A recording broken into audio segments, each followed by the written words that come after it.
Silvia, thank you so much for joining me today. I am really excited to finally be having this conversation. And for the sake of our listeners, I say finally because it's been a few weeks in the making. We've done a bit of back and forth, and as is very often the case, at least one of the reschedulings was due to me having a sick child. It comes up a lot. So I really appreciate your patience, and I'm very excited to finally be here. Thank you, Lorna, for having me. I'm very excited to be here today. Amazing. Thank you, Silvia. So you've had a fascinating career that spanned multiple roles, multiple countries, and I'm really excited to dig into that. But let's just focus on the here and now. Tell me about Silvia. Who are you and what is the role that you're doing right now? Yes, well, I am a mother of two, Spanish. Moved to Australia from Madrid with my husband 11 years ago. At the moment, in my current role, I'm driving large transformations that drive enterprise alignment and try to address the customer needs and help our customers to be more successful in their communications, in their handsets. Amazing. And Take a Closer Look is all about the people that we're speaking to. We are very interested in what you've done from a career perspective, but really we want to get behind the scenes and we want to know about you. And so we always open with these questions around what would your family and friends say about you? How would they Yeah. describe Silvia?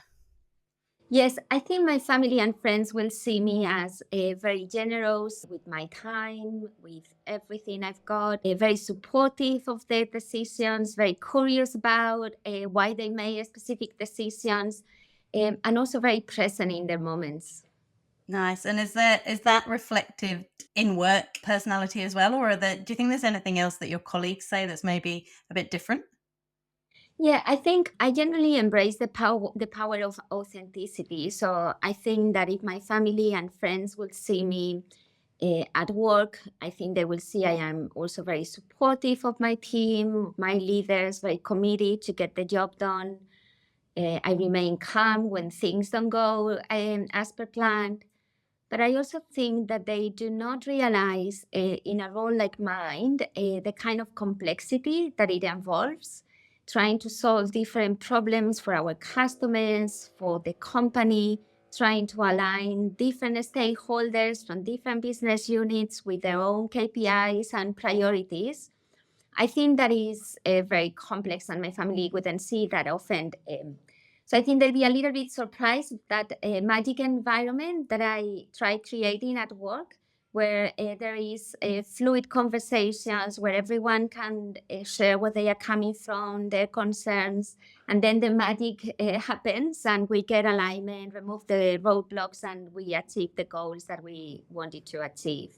Amazing. Yeah, it's interesting, isn't it? Because I think you're right. Like it's really important to be yourself at work, but there's a level that you can get to across the dinner table with your family, isn't there? And you think Yeah. the eyes have glazed over. No one's following me now. I've gone too deep. And they really only know that surface level of you as a professional. Yeah. And I always think it's really interesting. And I'd love to speak to people's families to say, what do you think that person does compared to how they describe it? Because what's the elevator pitch that you're giving people is often a very simplified version, and there's so much more depth to it.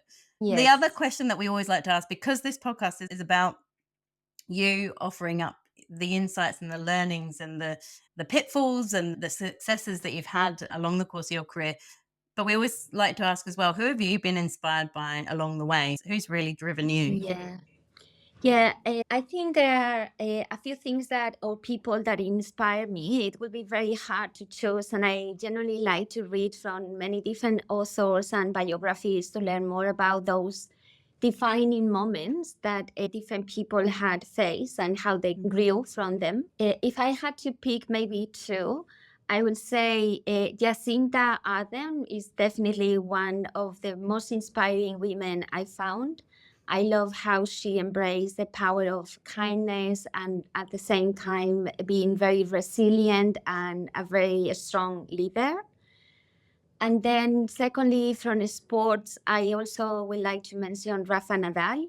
I really like how humble he is, how grateful he is for the opportunities that he still gets, even now that he is getting older and none of us wants him to leave the court.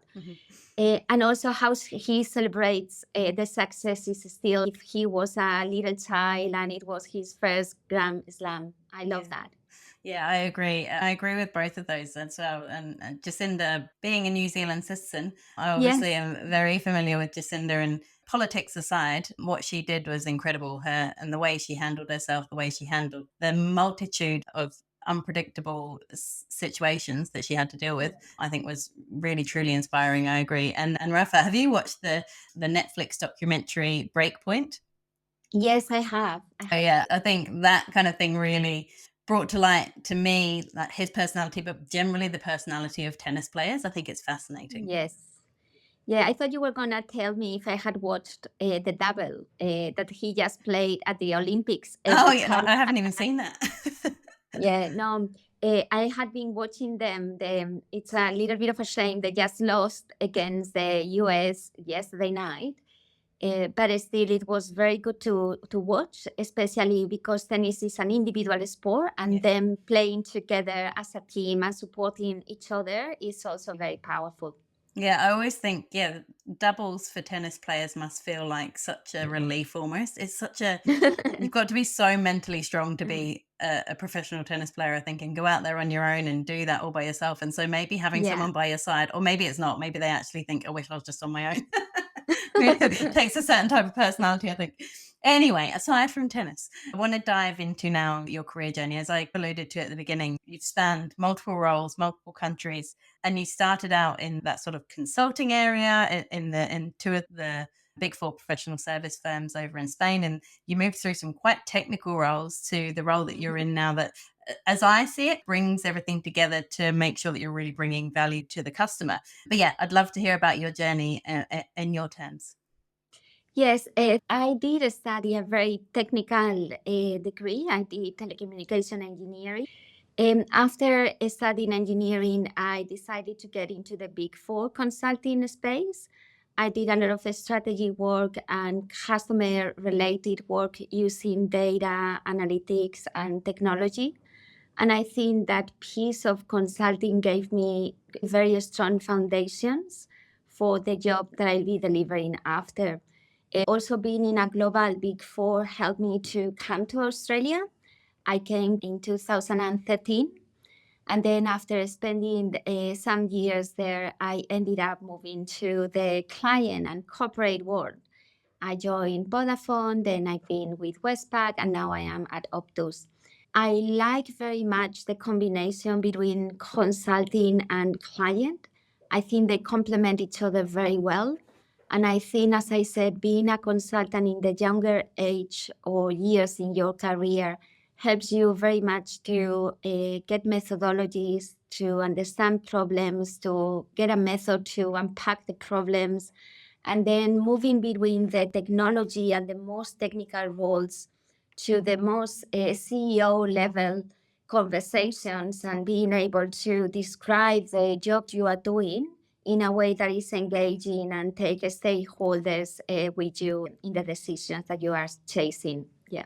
Yeah, I think that act of being a sort of chameleon and knowing, fitting Yes. your surroundings, knowing who you're talking to, knowing what they care about, it's a difficult skill and something that, yeah, I think it sounds like you've really enhanced and adopted as you've gone through your career, which I think is very cool. You mentioned there about the kind of data analytics side of your career history. And I know that you were very focused on AI at a time where not everyone was talking about AI. So I'm really Yes. curious to hear about your take on. So firstly, from the perspective of data analytics and kind of customer centric transformations, I'm really interested to hear how you think that's going to change with the rapid rise of AI as we've seen it over the last couple of years.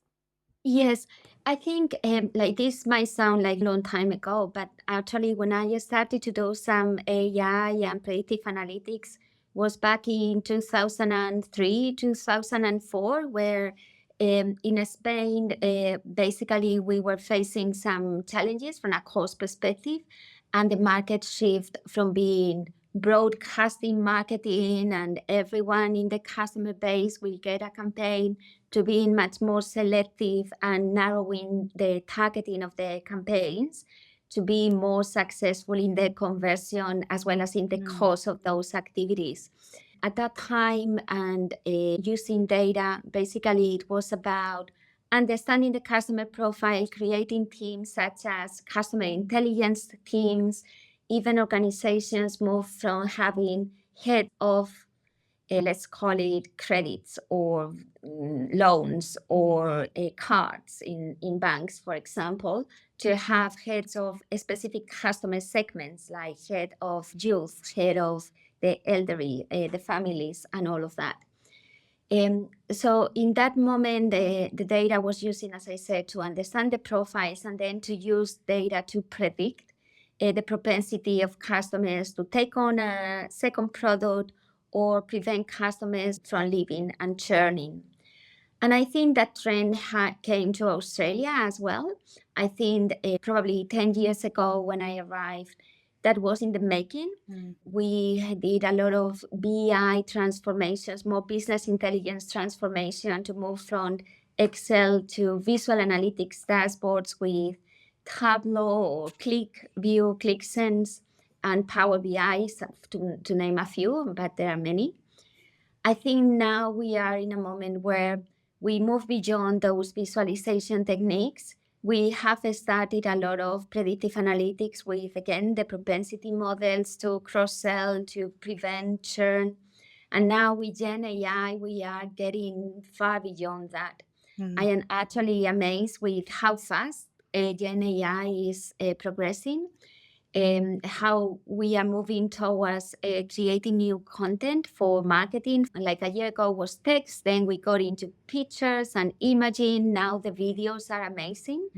If you've seen Cannes this year, it's been incredible to see what the production in video can do. And also in the service space for the frontline teams and getting the agents and frontline teams to have assistance in summarizing customer feedback, getting insights, and also providing the agents with recommendations for the customers in a very natural language way. It is very impressive. Yeah, it's fascinating. We held a Ask Me Anything session last week or the week before that kind of touched on this, that the way that AI is helping, and we were talking about marketers specifically, and the way that it's helping marketers be more efficient and creative in some ways, but also obviously the data side of things. Like, it's not just about those efficiencies, but it's about the data that you get and the way that you use that and the way that you can actually start to predict, as you say,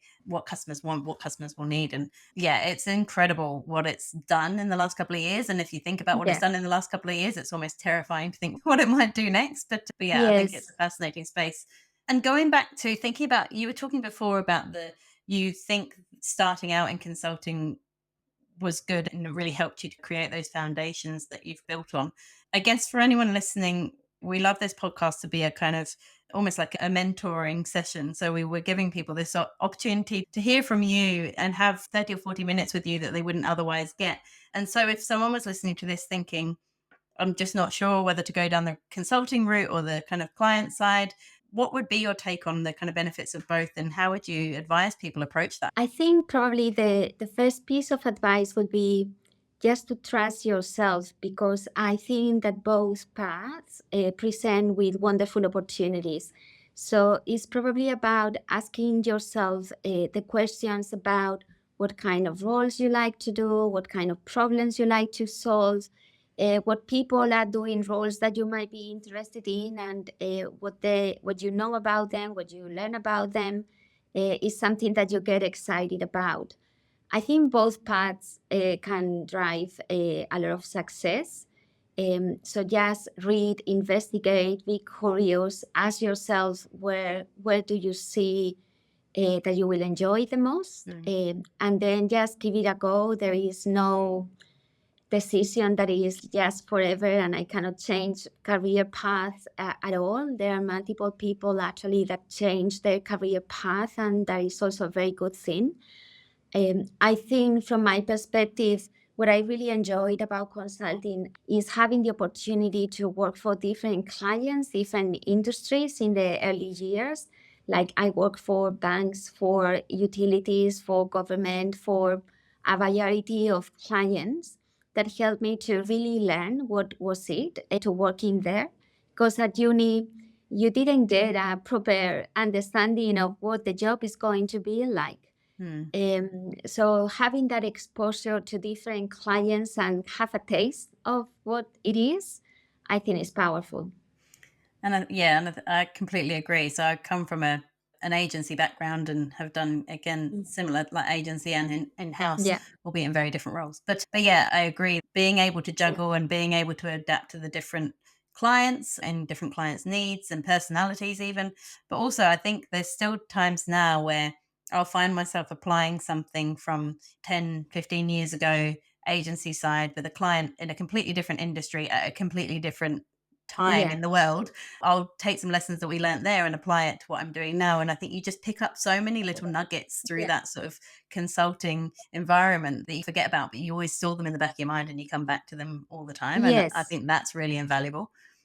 And I think it's also okay not to know what you want to do, Yeah. especially in the younger years. I think even since we are very little, everyone asks us, and we ask our kids, what do you want to be when you grow Yeah. up? And yeah, sometimes it's such a challenging question. That's why I think it's very important just to think and ask yourself the questions like, for example, do I enjoy the white piece of paper and creating a framework, something from scratches? Yeah. Or do I enjoy more delivering, following a framework and ensuring that things go to plan?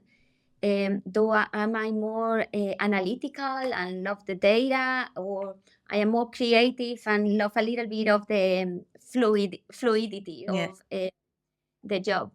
And I think that trying to understand yourself and reflect and taking the time and knowing that it's okay not to know, it is very important to then apply to the right roles, read from organizations, from their annual plans, read about the problems they are solving, the areas they have. And that gives you more perspective. And then again, it's not a decision that you just go with for the rest of your life. If then it's not the right fit for you, you can always change. Yeah. And you can just park it up as experience. Yes. And we've talked a lot about how you've had this really varied career, but it's been a fascinating path. And if I looked at your LinkedIn profile, I think it's a fantastic career and you've been really successful. But obviously, there's compromises and there's trade-offs and there's big decisions to be made along the way. And I think that's what we don't get when we just look at someone's LinkedIn profile as an example. And I know for you, obviously, the biggest part probably was that move from Madrid to Australia. And you weren't just doing that alone. You weren't just doing that with your husband, but you did it with your whole family. I'd love to hear from you a bit about that and what that decision looked like for you and your family at the time. Yes, I think probably the thing that helped us the most is to take it one step at a time. So I was offered the opportunity to even have an interview because a partner that I had worked with at EY moved here to Sydney, and she was going to build a team very similar to what we were doing in Spain. And I had the opportunity to have an interview with a partner in charge. So I guess I just focused on that interview. And also at the same time, I shared that with my family, with my parents. I just took them in the journey with me, like one step at a time. And at the end of the day, when I was offered the job, my husband and I, we just looked at what the opportunity was. My husband, that as I said, I met at uni, he had a similar path in the sense that he was also working for a big four in a different area, more risk oriented. But he had the opportunity also to try to find a role. So both of us, young with two little kids, we had been in Sydney, well, in Australia overall for our honeymoon. So we just thought that it was the right thing to do. We should come and try. We thought we will regret if we didn't take on the opportunity. And we also thought it would be fantastic for our children. Being Spanish speakers, obviously, we had learned English in Spain. I thought I was proficiency in English. I promise. I did the exams and everything. But I always tell my friends that I was proficiency probably in this peak of English. And then when you land here, you realize that English is so much more, right? So in the end, we face our English barriers every day, even after 11 years here. And I think we will do that forever. And we continue to learn vocabulary and many other things about the culture. But for our kids, it was a great way to remove those barriers. They will pick up on the language. Now they are bilingual in Spanish and English.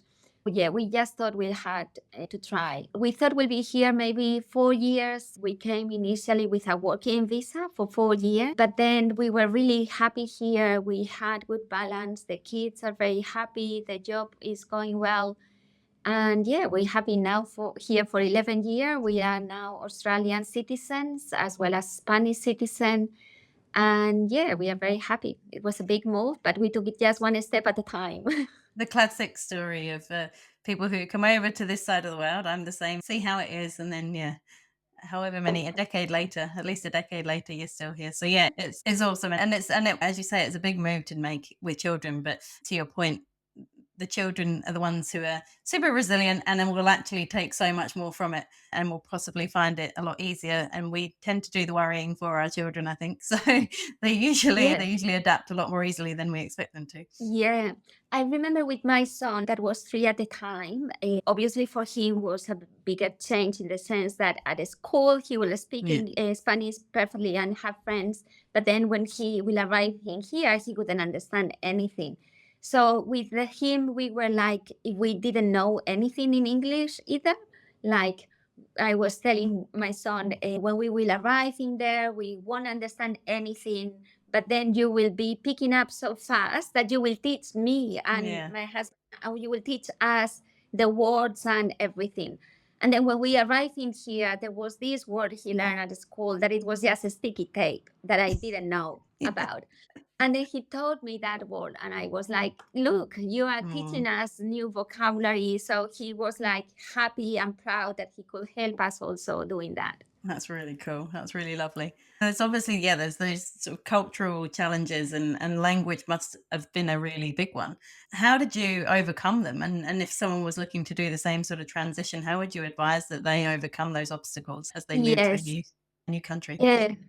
I think I learned a lot and I changed my mind about what was right and not. At the beginning, I will try to almost eliminate or try eliminating my Spanish accent, trying to be sounding more Aussie or more British or more English native speaking. And then I realized that actually I am very unique because of my accent, and I learned to embrace that uniqueness. And that was in a moment where I met an ex-colleague at a conference, in an event. And when she saw me, she was hugging me and, oh, Silvia, I miss you. I miss your accent. And that was a realization moment. Actually, she missed my accent. And it's something, as I said, very unique, very memorable. And I love it more and more now. And yeah, it is part of who I am. So I will encourage people that have those uniqueness also just to embrace them. They can become a strength so if you have the right attitude and you are more relaxed about your accent or your uniqueness, because it's very memorable. Yeah, absolutely. I love that. And I think throughout your career, you've been involved in if we're talking about kind of the challenges, regardless of where you are, there's always challenges within organizations, and you've been part of some major transformations in all of the organizations that you've worked within. So I guess, how have you tackled handling and implementing those sort of large scale transformations or changes, at least within an organization? And what is your unique approach as an individual to that? Yes, I think my unique approach comes starting by listening very much and really spending time in learning how we got to here, what is the background, what is a little bit of the history, and then what are the different stakeholders trying to achieve with this new project, new transformation. And overall, as an organization, what is the problem we are trying to solve? How is that aligned with the company vision, the strategic pillars? And I think this listening component comes a little bit from my consulting background, like is what a consultant probably will call like an assessment. is just get the context, understand what's happening, and get that right from the beginning, and then make sure that everyone in the project has the same understanding of that, like a line in the sand. I think after that, it's very important to be very structured, like to follow a framework, to have a calendar, a planning, a process that everyone in the project or the transformation understands. Having the right time with the key stakeholders, having the right access to them through that process, but also having built that relationship of trust where you can pick up the phone and have access to the right people at all levels, not just the executives. Sometimes even the most technical people can help you understand what is the roadblock that you are trying to solve for. So if you have a clear understanding of the context and the goal ahead, then you establish the process and the framework to achieve what you want. And then at the end, you have the proper reporting, the feedback loop, and communicate how things are going. And when something is deviating to the plan, get the right people together to adapt and probably change the plan.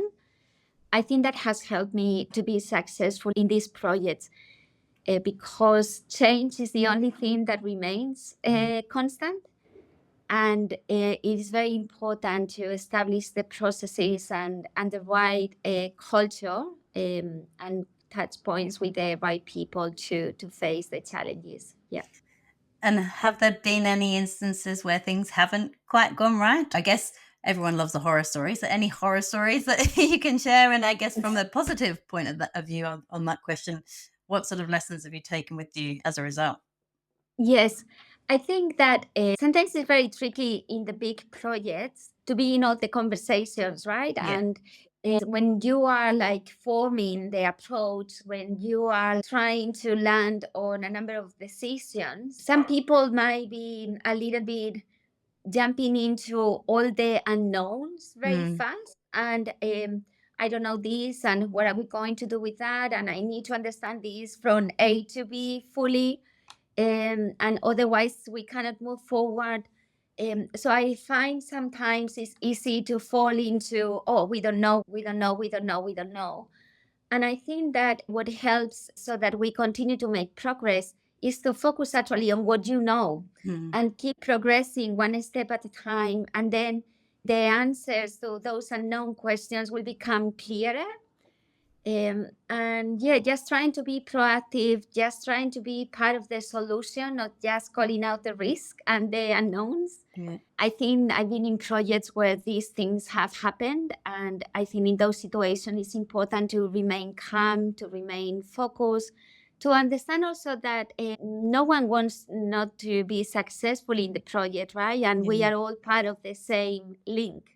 So we need to support each other when we have different roadblocks or bottlenecks in all these projects or ecosystem of people trying to achieve the common goal. I think the thing that really resonates with me is the kind of being aware of I guess it's your own limitations, like being aware of Yeah. that and knowing when you need to pass something off to someone else, you need to get someone else in to help with something, not trying to push yourself to come up with all the answers and actually just saying, I don't actually know this, I need to I bring in don't someone who know. does. And you don't, that's fine, you don't have to know everything. So yeah, Yes. I really like that. The last part of the interview, I really like to dig into the real you, to really get to know you. And I've done a bit of digging around on LinkedIn, as I like to do. I just find it really fascinating to see what people post, because I think what you post on LinkedIn, especially more and more so on LinkedIn these days, people are showing their real selves and being a bit more vulnerable. And so I always think it's really nice to see what people share there. And I saw that you had shared some images and around the FIFA Women's World Cup that you were able to go along to. I really think that was an incredibly defining moment for women's sport in particular. But I think it was also just a defining moment for women. And as a mother of a daughter, I'm just interested to hear from you about where you think we are, a mother as a daughter, but also someone with a really technical background. I'm interested to hear where you think we are as a society in supporting women into these kinds of roles, and I guess how you've seen things change over the years. Yes, yeah, we loved and we're very grateful for being able to go to the FIFA finals for the Women's World Cup last year. It was an incredible moment. And also being there, like the whole family, was fantastic. I think we have progressed a lot. If I reflect on my uni year, in the ladies, the toilets were super small. Like maybe there were 2 for ladies and there were like 20 for boys. Like you could notice in many things that there wasn't any balance. With my friends from uni, we are like 3 girls and 12 boys in a group of 15. So the proportion was not right, I think, or not balanced. I think we have progressed massively. And if I think about my daughter at school and the opportunities, they run a lot of workshops to get girls more interested on STEM activities and technology. I think there is still much more to do. I think probably something that will help a lot of girls and also boys as well is just being open and curious, as I said, in the early years, because some kids don't know what they want to do, but some other kids might be more fixated, oh, I want to be one thing. And I think even if they know already, I think it's important that they get exposure to other things. So it's important to have sessions that are now available about girls in technology so that they can see how successful women have used technology for things that they even didn't know. My daughter had an example at a school like a month ago, and she had to plan her own career in technology, and she ended up being DJ in a Taylor Swift concert and meeting Taylor Swift or whatever data she was using for the music. Just as an example, so that they create career paths and experiences that really resonate with them, instead of probably having a vision that women in technology are women in a lab with data, or I don't know. So I think that is very important. I think from a work perspective, we are more balanced as well and more respectful and conscious about giving opportunities to women and other smaller represented groups. I think there is still much more to do because whether we want it or not, we are biased. And there are so much unconscious bias that we consciously need to make an effort to prevent them as much as we can and learn about how we can prevent the bias. Being more conscious about equality measures is something that I think everyone needs to be working on. And I think that's important. I think there's a lot of movement happening, but to your point, even the fact that we're still talking about it says everything in terms of we've not quite nailed it yet. I think we've got a long way to go. And I do think as a mother of a daughter as well, you just become very conscious of it because you start to think, well, what are the opportunities? If I ask my 4-year-old daughter at the moment what she wants to do when she's older, the list is about as long as my arm and very varied roles. And I just think that's awesome. I love that she's got the world of options ahead of her. But some of them would require a lot of studying. So we'll see how she goes. The other thing I found in my dig through your LinkedIn profile was a really interesting Simon Sinek quote. And I'm going to read it. I've got it just here. I'm going to read it so I don't get it wrong. But the quote was, "A culture is strong when people work with each other for each other. A culture is weak when people work against each other for themselves." And I was just curious, again, as I said at the beginning of this section, I'm always interested in what people post through LinkedIn because I think it's obviously very reflective of how they're feeling at that point in time or, their kind of opinions on societal matters. And I think that was a good one that kind of struck me as something that you obviously felt compelled to share. And so I just wanted to dig into why that was. Yes, that quote resonated with me because it reminded me of a book I read from Liz Wiseman that is called Multipliers. And it talks about how some leaders create this kind of ripple effect and become multipliers of their team's productivity and success. And it describes a few things such as some leaders get in the room and they understand their team's strengths and they are able to get the people to work and play to their strengths. And that creates such a ripple effect. Versus there are other leaders that are a little bit the opposite. And instead of doing that, They pick on things from the teams and others, and they use it in a way so that they are more successful individually. And I think that a quote from Simon Sinek is exactly that. I think that in situations or cultures where each individual is trying to see how they can be successful by knowing this or using this piece of information or being in one meeting versus other people being in that meeting, I think that does not create that successful culture where everyone wants to be part of versus when you are in a situation where you're actually generous, you are sharing, you try to help the other person, they will help you as well when it's needed later on. You build that company that and culture which is trust, supporting each other. We are in this together, we are in the same boat. I think those cultures really thrive. And I think that taking the time to create that culture actually pays off, creates happier work environments, better job outcomes, and yeah, a place where you would like to be at and work for. Exactly. Yeah. If you can create that culture, then only good things are going to come of it. But and again, I think it actually all kind of ties back to that earlier premise of you've just got to know when you've reached your limit of what you can do and recognize Yes, why you've hired someone. For example, if you brought someone into yes, your team for a role, you obviously trust that they've got the expertise to do it, and you need to not try and hold the sort of, I can't think of the word, but be the kind of gatekeeper of everything and actually yes. understand that sometimes there's someone else who's going to do a better job of it. So yeah, I really liked that quote and it resonated with me as well. And so I wanted to dig into it a bit. We've actually reached the final question, which is always the same. And we always just want to hear from everything that we've talked about and from everything that you've learned over the course of your career. How would you advise anyone who is looking to take a similar course and say starting out in that super technical background and moving through their career in the same way that you have done? What would be your advice for anyone looking to take that sort of similar journey?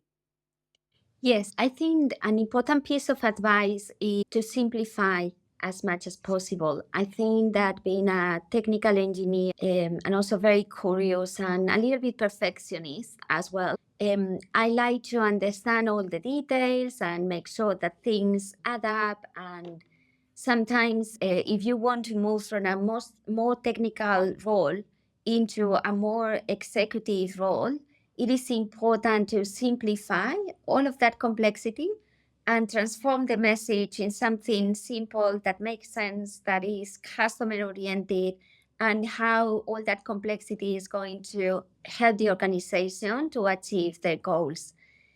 People don't need to know everything. Mostly, they might not even be interested, but all the complexity, what is that driving, and how you are able to explain that, I think that is a good piece of advice.